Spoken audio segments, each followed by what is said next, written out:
Kenapalah susah sangat Kenapalah aku seorang-seorang kat sini, kenapalah tak ada siapa-siapa dengan aku kat sini. Tiada kata-kata yang mampu menggambarkan keadaan dirinya, namun raut wajahnya sudah menceritakan segalanya. Berbekalkan bakat yang ada, itulah menjadi sandaran bekas pemain drum kumpulan Khalid Basker, iaitu Fendi meneruskan kehidupan, mencari rezeki menyara hidupnya dan seorang anak. Selepas mengundurkan diri daripada Khalid Basker sekitar tahun 2024, Fendi mengakui perjalanan kerjanya sedikit sukar. Dia kini bergantung harap sepenuhnya hasil pendapatan sebagai penyanyi jalanan atau busker. Di dalam kesibukan hiruk pikuk kota, deruman enjin kenderaan, disitulah Fendi dan anaknya mencari sinar harapan. Reda melalui kehidupan serba kekurangan, namun Fendi tetap meluahkan rasa syukur diberikan peluang untuk beraya bersama anaknya Azalia Zafira. Dah tahun ni kita raya kat KL je lah, santai-santai kan, pergi rumah kawan-kawan. Kalau biasa raya kat kampung tu tak bergerak sangat. Bukan tak bergerak, maksudnya saya daripada kecil dah duduk asrama, so kawan-kawan biasa-biasa area di situ tak ada lah. So jadi tak berapa ada live sangat dekat sana. So di sini kita kawan ramai kan, biasa dengan persekitaran kat sini. So raya kat sini alhamdulillah lah, okey lah, dapat pergi banyak rumah orang kan. Rasalah raya tu. Biasa dapat berjalan je okey. Dia suka berjalan. Dia memang jenis suka yang berjalan. KL ni paling jauh paling PJ, Kajang, Bangi macam tu je lah. Ya, masih terasa mungkin lebih meriah di KL lah sebenarnya. Kalau untuk saya personally, lebih meriah di KL sebab kita banyak kenalan di KL kan, kita banyak membesar di KL, kawan-kawan kerja kita di KL, so seronok di KL lah. Macam biasa macam dulu juga kan, semenjak keluar pada grup tu, lebih orang kata apa, kena kuat kerja lah, kena kuat kerja, kena lebih cepat sikit lah. Kalau ada job ke apa-apa ke, memang kena cepat lah, sebab kita dah tak sesenang dulu kan. Dulu tunggu je orang call, ada show kan. Sekarang kita kena cari lah, lebih kena peka lah, tak boleh relax lah. Yelah, ada kesusahan dia lah, maksudnya kesusahan dia dari segi macam sekarang ni show sangat kurang lah. Memang saya bergantung hampir 80-90% memang daripada basking je lah. Show ni kadang-kadang sangat kan keluar kan. Basking ni masalahnya bekerja sampai malam-malam kan, sampai 1-2 pagi, balik 1-2-3 pagi. Kadang-kadang pagi bangun pukul 6 subuh, ada nak kena main tempat lain lagi, nak siap anak sekolah lagi. Kadang-kadang terpaksa bawa anak pergi basking, balik 1-2-3 pagi sebab tak ada penjaga kan. Kesian kat anak jugalah, terpaksa ikut kan. Jadi benda ni kita anggap macam satu perjuangan hidup je lah. Kita kena kuat lah, kena kuat survive, kena kuat berdikari kan. Kita lah ketua keluarga, kita lah mak, kita lah ayah, kita lah segala-galanya. So jadi kita lah kena kuat sendiri lah. Walaupun kat KL ni tak ada siapa-siapa kan, saya seorang-seorang je kan, family pun tak ada apa kan. So jadi selebihnya kita berserah, doa je lah banyak-banyak. Tetap cekal dan tabah, Fendi bagaimanapun mengakui ada ketikanya dia berasa sedih dan berat untuk melalui ujian hidup ini. Lebih-lebih lagi kekurangan pada dirinya membuatkan kudratnya agak terbatas. Tambahan pula, dia perlu memberikan lebih tumpuan kepada anak yang juga merupakan insan kurang upaya. Namun, itu semua tidak pernah membuatkan Fendi putus harapan kerana dia percaya setiap apa berlaku itu sudah diaturkan oleh Allah Subhanahu Wa Taala.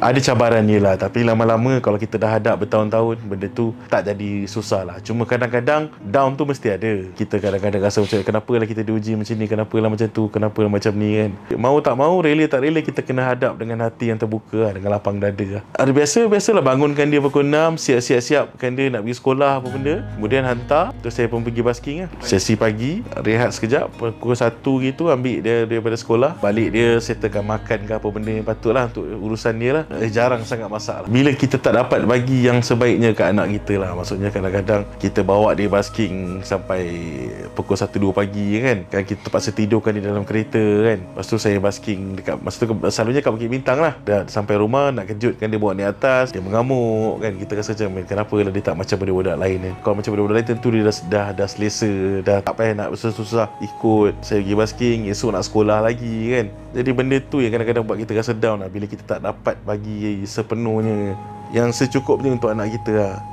Terpaksa juga bawa dia keluar. Sebab kadang nak bayar pengasuh pun, sekarang pengasuh bukan murah. Nak pula kalau kita nak bayar hari. Kalau kita bayar bulan, problem dia takut ada bulan yang tak berbaloi untuk dia bayar. Contoh bulan tu kita memang sangat kurang sangat basking. Kalau mungkin sebab hujan ke apa ke, kita tak tahu kan, sakit ke, suara tak ada ke apa ke, bulan tu memang income nipis sangat. So nak bayar pengasuh bulan-bulan pun tak boleh juga. Mana nak cari modal kan. Mau tak mau bawa je lah. Secara tak langsung itulah yang menjadikan dia sekarang lah. Memang dia dah boleh menyanyi kan. Dah banyak yang kenal lah, Alhamdulillah. Alhamdulillah saya pun dapat bantuan JKM dan ada sikit bantuan daripada Baitul Mal juga kan. So itu dapat membantu lah. Cumanya saya kena banyak kos saya tu habis di transport je lah. Transport pergerakan seharian je lah. Memang tidur pun kadang-kadang tak menentu kan. Kadang-kadang ada kesempatan tidur dalam kereta dan macam-macam tu je lah. Selebihnya habis masa dekat luar je lah. Berkebun apa macam-macam lah kan. Ada kawan saya yang saya upah dia bawa taksi dan saya biasa dengan dia lah ke mana-mana. Enggan toleh ke belakang dan terus maju ke depan, Fendi yakin keputusannya meninggalkan Khalid Basker bukanlah bermaksud pengakhiran kejayanya sebagai seorang pemuzik. Tidak sekalipun mengeluh, Fendi berpegang kepada prinsip setiap manusia itu telah diaturkan rezekinya. Dulu kalau sebulan ada 1-2 show dah boleh goyang kaki lah kan. Sekarang tak ada. Duit basking telah duit simpan, duit basking telah duit makan harian. Pandai-pandai lah. Kadang-kadang tak cukup nak simpan, nak rolling simpan, buat simpanan kan, tak lepas. Ada je lah benda-benda yang tak cukup kan. Tiba-tiba mungkin ada emergency ke, ataupun tiba-tiba nak kena hantar kat kampung ke kan. Macam-macam benda-benda lah kan. Kadang-kadang instrumen kita problem ke, ataupun main peranan juga tu, kacau juga tu. Tiba-tiba gitar problem ke, tiba-tiba nak kena set up gitar ke bulan tu. So jadi benda-benda tu kadang-kadang dia akan melarikan kita punya perbelanjaan bulanan. Tapi nak buat macam mana kan, kenalah jalan juga. Kadang-kadang kita jangan terlalu memikir ke depan dan jangan terlalu tengok ke belakang. Kalau kita terlalu tengok ke belakang, kadang-kadang kita tak gerak ke depan. Dan bila kita terlalu memikir ke depan, contohlah alamak aku ni dah susah, dah tak ada show, macam mana nak jadi aku ni, kita pun takkan bergerak ke mana-mana. Takut nak bergerak. Habislah tak ada grup lama, habislah show dah tak ada, macam mana aku nak hidup. Kita takkan bergerak ke mana-mana kalau macam tu. Jadi adalah lebih baik jangan terlalu memikir, tapi jalan dan cari ikhtiar untuk macam mana kita nak survive. Jangan terlalu banyak memikir, gelisah macam mana ni. Percayalah kalau kita usaha, Tuhan mesti bagi jalan. Tuhan mesti akan bagi rezeki dia walau macam mana pun. Rezeki ni bukanlah daripada duit semata-mata kan. Kadang-kadang kesihatan, orang yang baik sekeliling kita. Kalau dia tak bagi duit pun, dia bagi makan ke, tu pun rezeki juga kan. Semua benda yang baik-baik tu adalah rezeki kita. Jadi kita jangan terlalu memikir benda yang buruk-buruk sangat. Yang penting kalau diuji tu terus berjalan je. Ikhtiar macam mana nak kita survive. Setiap manusia fitrahnya berpasangan. Setiap pasangan mengimpikan hubungan bahagia sehingga akhir hayat. Namun jodoh Fendi pula tidak berkekalan. 8 tahun memegang status sebagai bapa tunggal, Fendi berkata bukan mudah untuk dia membesarkan anak sendirian. Kehidupan tanpa teman hidup juga membuatkan Fendi tiada tempat untuk meluahkan perasaan dan berkongsi beban yang ditanggung.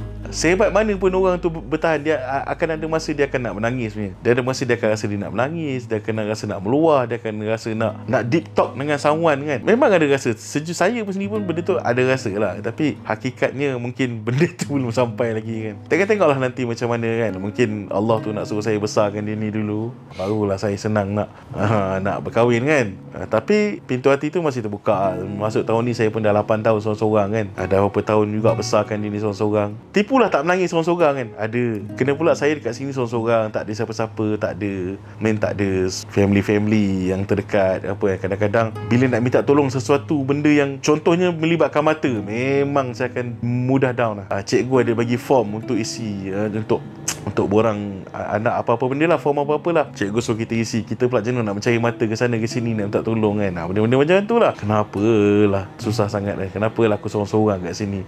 Kenapalah tak ada siapa-siapa dengan aku kat sini. Macam tu lah. Mesti kita akan rasa macam ni lah. Sunyi. Mau tak mau kena hadap jugalah. 5-6 tahun ataupun mungkin 7-8 tahun dulu kawan ramai lagi kan. Tapi bila sekarang masing-masing dah kahwin, dah pindah, circle kita tu makin kecil lah. Macam saya ini je lah dunia saya. Rumah kerja.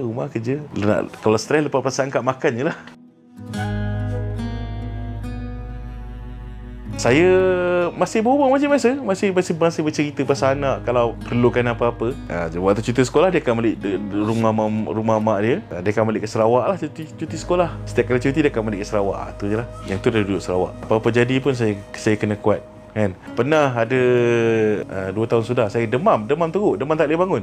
Tapi dia sihat. Waktu zaman Covid rasanya. Saya memang tak boleh bangun, memang habis lah. Memang habis tak, memang pening lah, bangun pun pening apa kan. Mau tak mau saya kena juga cari makan untuk dia. Jalan-jalan rasa nak tumbang, turun bawah pergi cari makanan kan. Benda tu semua saya dah pernah rasa lah, dah pernah lalu lah. Nasib baik alhamdulillah sampai sekarang Tuhan bagi kekuatan, kesihatan, tak pernah lagi lah jadi benda yang bukan-bukan sepanjang saya jaga anak ni, minta. Bersama-sama mencerikan Syawal, Fendi dan anaknya, M-Star bersama KPJ Healthcare menziarahi rumahnya yang terletak di Ceras, Kuala Lumpur.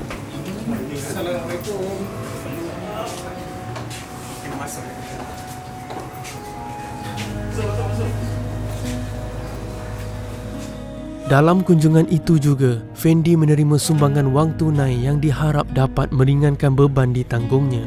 RM3,000. Terima kasih. Sumbangan. KPJ Healthcare turut membawa pegawai perubatan hospital pakar KPJ Kajang iaitu Dr. Hafzal Ahmad Irfan Amanullah bagi mengetahui tahap kesihatan terkininya.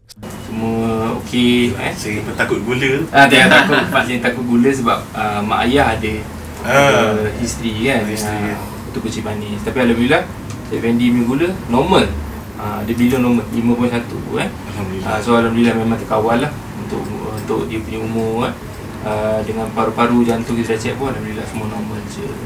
Selain itu, Fendi juga diberikan kad rawatan bagi melayakkannya dan keluarga mendapatkan rawatan percuma di mana-mana klinik wakaf An-Nur di seluruh Malaysia. Kita hari ini kita sudi untuk menyampaikan sumbangan sebanyak RM3,000 untuk saudara Fendi supaya beliau dan keluarga beliau dapat merayakan Hari Raya Aidilfitri yang lebih bermakna.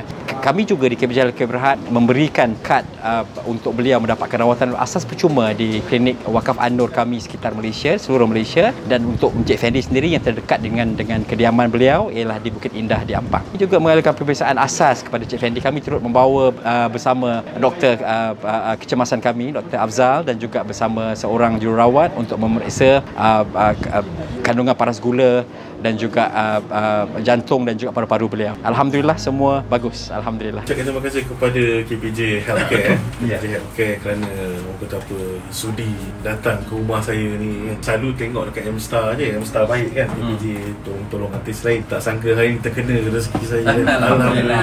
Terima kasih kepada semua-semua yang sudi datang ke rumah saya ni. Ramai ni, jarang rumah ni datang ambil orang. Terima kasih. Kata tetamu datang bawa rezeki kan.